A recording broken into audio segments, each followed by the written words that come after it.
Donc là, ils ont eu l'autorisation de... Ils ont l'autorisation de vol, ça va gonfler partout, oui, ça va partout.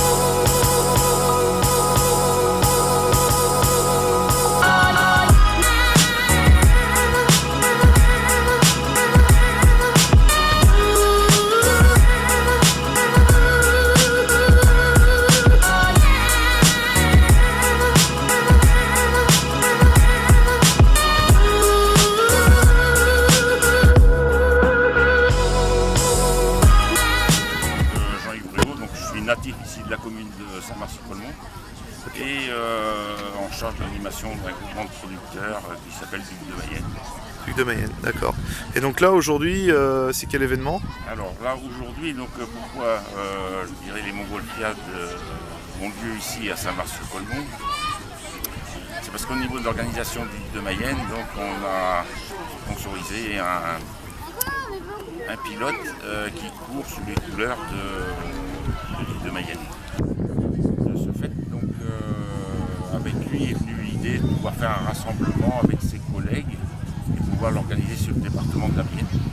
Et puis à Saint-Mars aussi, il y a un comité des fêtes qui est dynamique, une municipalité qui participe au niveau des animations. Et donc de ce fait-là, on a tenté de voir comment on pouvait organiser les choses. Et avec notre pilote, il a proposé, je dirais, de faire appel à un certain nombre de ses collègues qui viennent donc gracieusement, je dirais, pendant 2 jours et demi ici à Saint-Mars. En échange de quoi la municipalité, mais surtout, je dirais, les habitants de la commune participent également, puisqu'ils hébergent ces pilotes qui viennent pendant 3 nuits ici sur Saint-Mars. Et donc ça permet, je dirais, à chacun de pouvoir découvrir ce que c'est que les montgolfières. Donc j'ai du propane liquide avec une partie gazeuse. La partie gazeuse elle va me servir à alimenter, donc quand je vais robinet ici j'ai une veilleuse que c'est laver. Là j'ai ma commande de propane, ma commande de gaz. Donc quand j'ouvre ça, le gaz va passer dans le gros tuyau pour venir ici. Il va passer dans le serpentin. En passant dans le serpentin, il va se vaporiser, il va se transformer, le liquide va se transformer en gaz et ressortir par les gicleurs.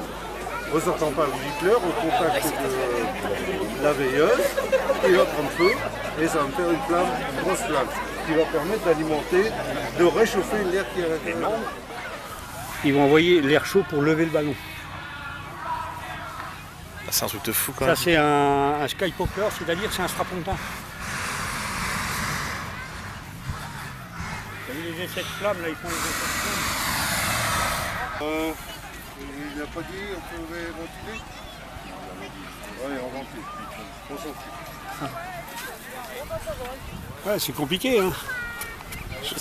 Il attend quoi? Qu'est-ce qu'il veut dire par ventiler Alors, ventiler, c'est ça, là. C'est gonfler à l'air froid. Mais il faut qu'ils attendent les ordres du directeur de vol. D'accord. S'il y a l'ordre, il n'est pas, ils ne ventilent pas. C'est-à-dire, ils ne gonflent pas. Il ne décolle pas. Alors, quand il va donner l'ordre, tu vas voir, ça va partir à une vitesse folle. Là, ils sont en train de faire toutes les préparations. Tu vois, ils ont étalé toutes les machines. Alors, tu en as 1, 2, 3, 4, 5, 6, 7, 8, 9. Tu en as une dizaine à peu près là qui reste. Donc 10 peut-être. Donc, ils attendent l'ordre des directeurs de vol. Sans ordre, ils ne décollent pas. Ah ben c'est tout un...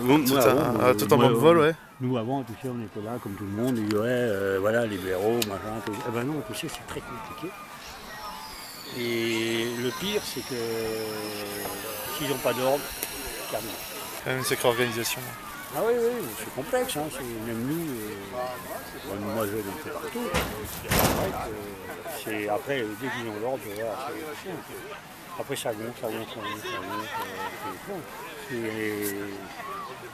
Même nous, on a beaucoup de mal, beaucoup de trucs à suivre en fait. Et puis ça part, ça fait comme les voitures, hein. On attend une, il y en a peut-être 10, et ça marche ou ça casse. Tout dépend du temps. Et donc là, s'ils partent, ils vont atterrir où du coup? Ah ben, le vent, quand il part, le vent, ils vont aller dans cette direction-là, la marche à air. Ouais. Donc, ils vont aller dans cette direction-là.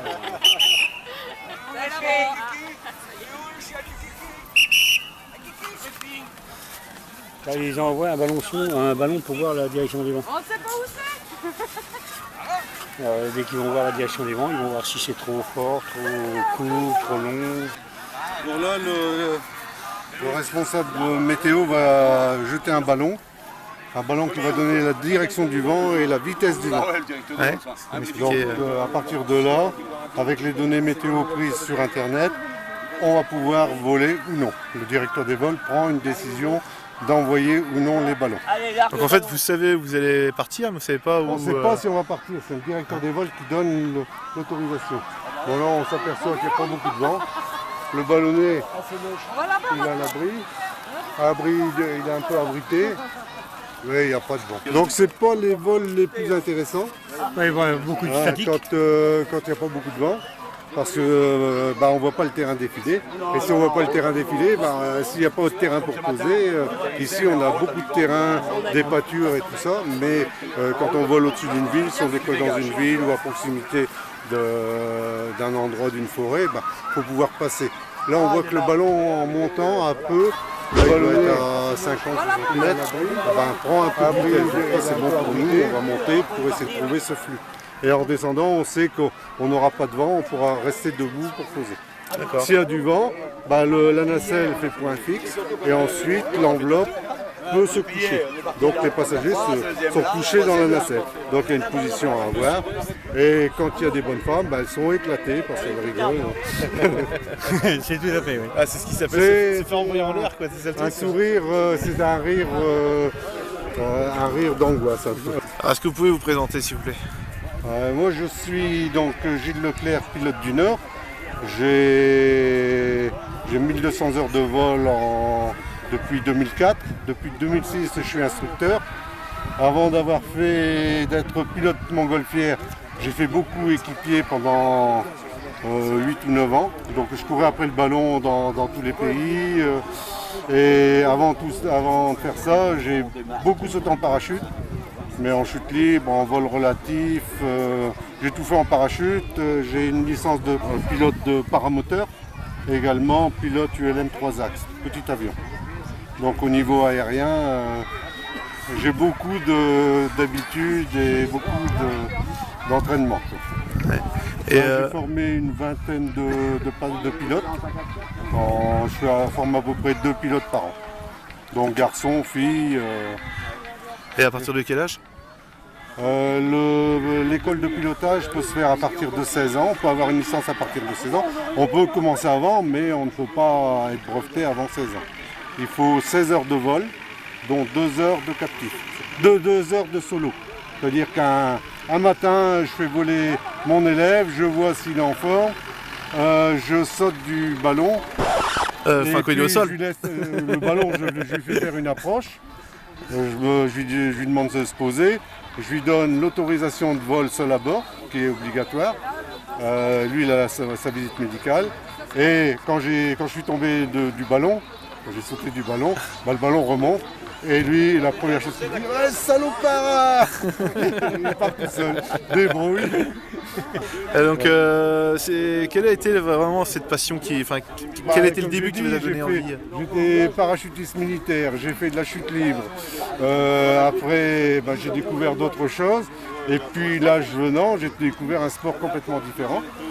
Et c'est un sport qui me permet de visiter beaucoup de pays. J'ai volé dans 23 pays. J'ai volé, pour les trucs caractéristiques, c'est Palmyre, en Syrie. J'ai volé au-dessus de Damas, en ballon. J'ai volé en Libye. Je vole beaucoup en Asie, Taïwan, Philippines, Malaisie. Là, j'ai volé au-dessus de Hue, la capitale du Vietnam, l'ancienne capitale du Vietnam. Donc, de l'autre côté, les États-Unis, le Canada, le Mexique, le Brésil, l'Afrique, Tunisie, Libye. Le tour du monde, quoi. À 19h du 15 km/h, à 20h du 12 km/h, 21h 12 km/h. Par contre, à 40-43, voilà. Et windy, c'est du 3,9, mais alors eux, c'est plus sud-ouest. Là-bas, c'est aussi sur le panneau, là. Vous regarderez, c'est un panneau des vols à Taïwan. Bon, il y a l'adresse, Taïwan, le numéro. Et j'avais des équipières, je leur disais tous que j'étais James Bond. Alors, ils ont mis des... Donc là, ils ont eu l'autorisation de... Dans l'autorisation de vol, ça va gonfler de partout, oui, ça va partir.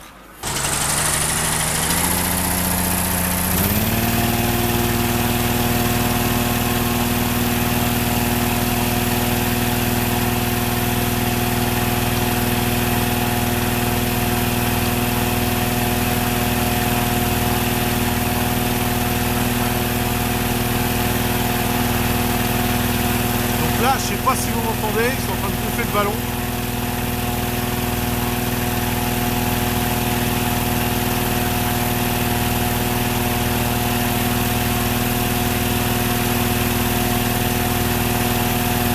C'est impressionnant la taille, franchement.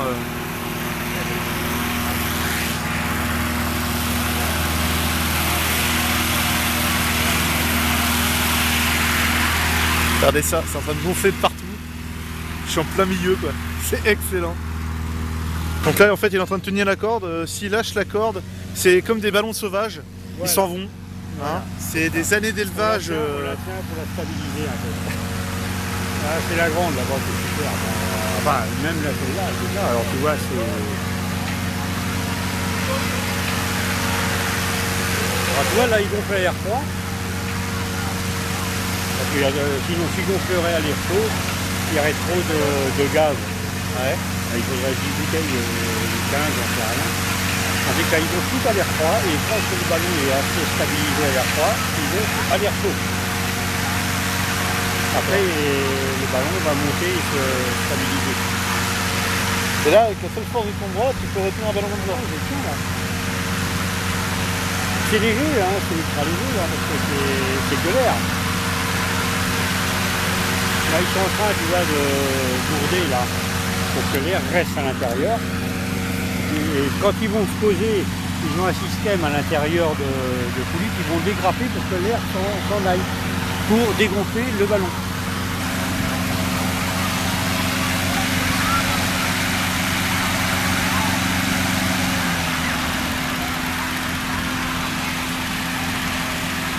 Alors ça c'est pour éviter les cordes, déjà que le ballon il se barre à gauche, à droite, et Ouais. tout ça. Hein, parce qu'un ballon qui va sur l'eau, c'est pas mieux non plus.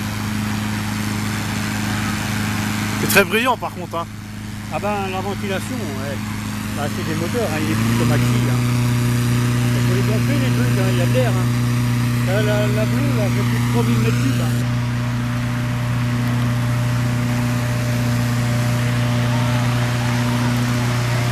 C'est la plus grande, la bleue. Tout ce que je peux vous dire, les gens, c'est vraiment... c'est vraiment impressionnant, on a un effet de gigantisme. Alors des fois, on pourra le voir, je sais pas quand vous vous promenez, vous voyez plein de ballons, ballons au loin. Bah, moi, je suis vraiment tout près. C'est impressionnant. Et là, on peut regarder, on voit une coccinelle. En fin de compte, il y a un visage. Je suis heureux d'être là, les gars. Vous n'avez pas imaginé. La chance que j'ai avec ça. Par contre, il y a pas mal de bruit, on entend beaucoup de choses. On entend quasiment rien. Alors, je sais pas si vous m'entendez bien, on verra bien. Essayez de rapprocher le plus possible la caméra. Et là, actuellement, il y en a une douzaine. Je sais pas de bêtises. Il y en a vraiment une douzaine. Regardez.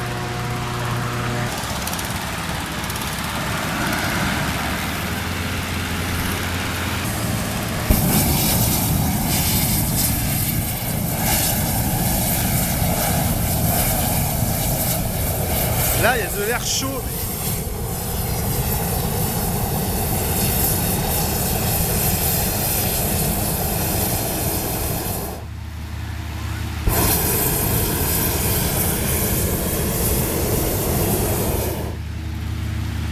Si vous voulez en savoir plus, hein, je vous laisse mettre sur pause. Voilà. ANB, association aérostatique Nord-Bretagne. Et là, regardez, c'est même pas un... C'est 2 sièges en fait.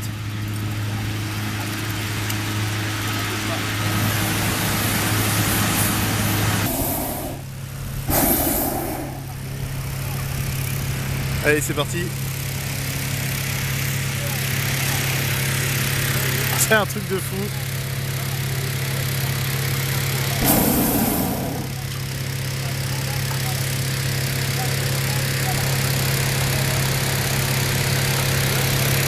Quoi, une dizaine de mètres du sol. Hein. Il est pas très haut, hein, mais c'est impressionnant. Et regardez là-haut, ça commence déjà à partir.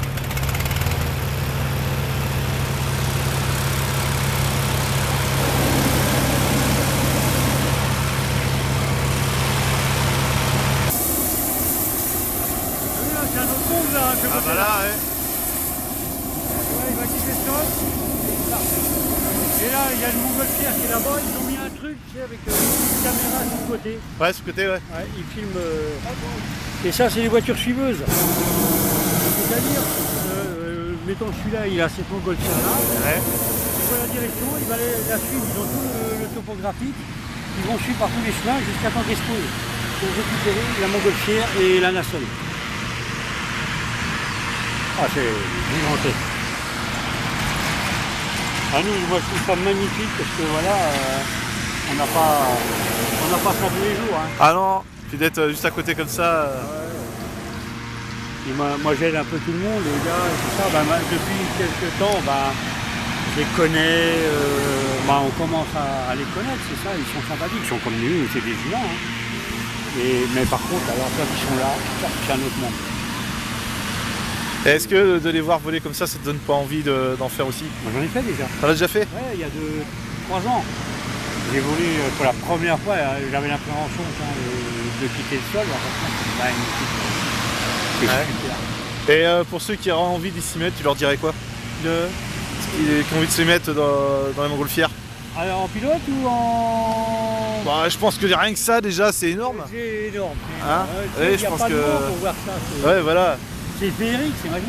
Et je sais pas, quelqu'un qui se dit tiens j'ai envie de faire de la montgolfière, un truc du genre, il débute, tu lui dirais quoi? Je sais pas, je suis pas pilote. Pas Mais pilote. faire un vol, là, nous on fait ça pour nous, mais il y a les vols payants, c'est énorme, mais c'est gigantesque. Ouais, quand tu vois ça, nous, à la concrétisation, c'est quand on a travaillé là pendant quelques jours et qu'on les voit partir, c'est magnifique. Et tu vois, ça c'est un petit ballon qui est beaucoup plus petit. Et ils sont à une personne. Là. Il y en avait 2, mais il y en a un qui est reparti dans le sud. Et ceux-là, c'est les 3 derniers quand les grosses elles sont parties. Parce qu'ils sont tellement petits, les autres peuvent les écraser. D'accord.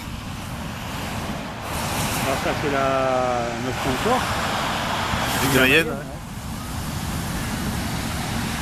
Alors tu vois, c'est un autre univers hein, quand ils gonflent, quand ils partent. Quand tu vois ça, là, tu vois, regarde, là, tu vois, elle va y taper l'autre là. Alors je mets la main les gens, hein. Je mets la main pour le par rapport au soleil. Elle est repartie. Elle a de la force, elle en a. Hein. Elle en a dans les bras. Et puis il gonfle en même temps l'air. Ouais, bon, on va dire qu'elle a de la force quand même. Oui, oui, elle est très gentille.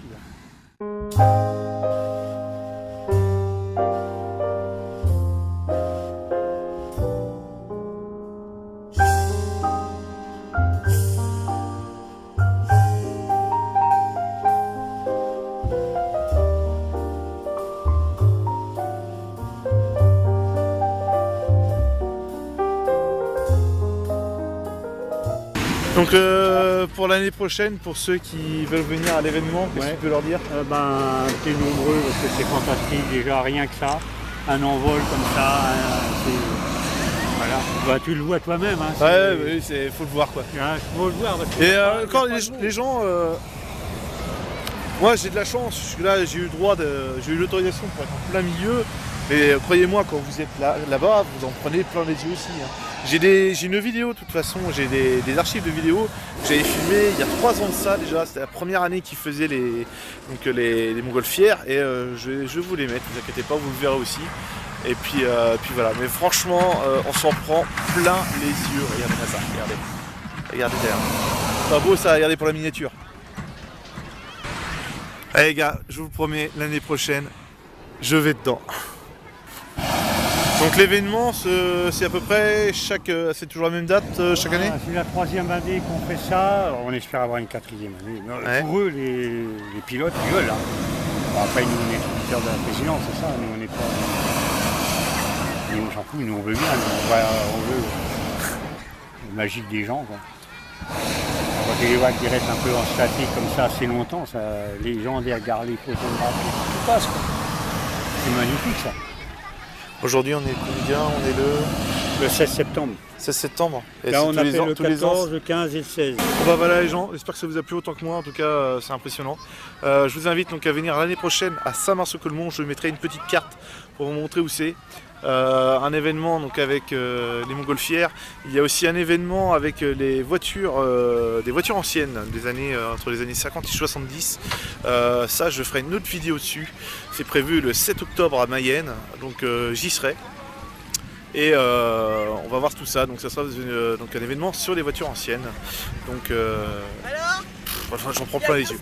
Sur ce les gens, je vous souhaite une bonne fin de vidéo et je vous dis à la prochaine. Tchuss.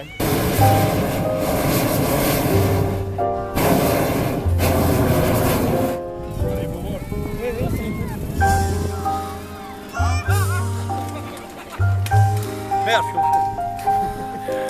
Ah, c'est bon.